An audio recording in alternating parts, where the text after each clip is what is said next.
A strike is inevitable. Those are the words of a local United Auto Workers representative as the UAW negotiates its next contract with General Motors. Fox 55's Brianna Bias sat down with him to discuss UAW demands and is in studio now to break it all down for us. Hi, Bri.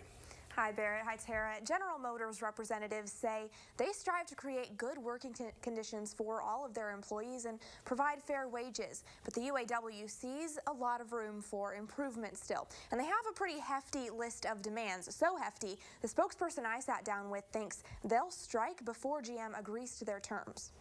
T-minus 41 days until the contract negotiation deadline between the United Auto Workers and General Motors. I think a strike is inevitable.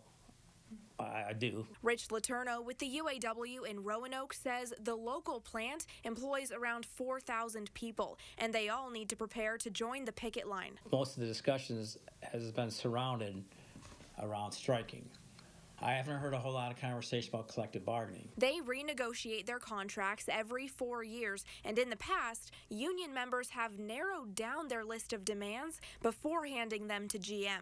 But for the first time in UAW history, that's not the case. This time, every single demand that was written made it to the bargaining table. In his opinion, no one in the national office wanted to be the bad guy who took demands off the table. On that list, double-digit wage increases, retiree medical benefits, and more paid time off. Striking is not your number one priority. Striking is the last thing you do.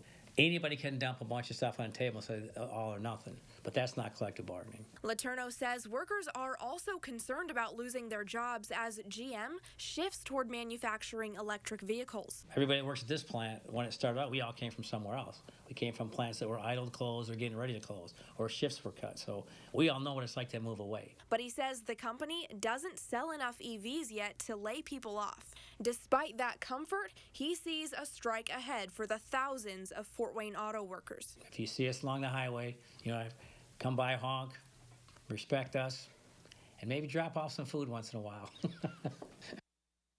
GM was not available for an interview today, but they did send me a statement saying while many of their employees are concerned about losing their job to EV manufacturing, the company plans to keep all of them on. They also say they'll continue to sell gas-powered vehicles and they'll train all of their current employees on the EV production as well. With just over a month until that September 14th negotiation deadline, Fox 55 will continue to watch these discussions and keep you updated on air and online. In studio, I'm Brianna Bias, Fox 55 News.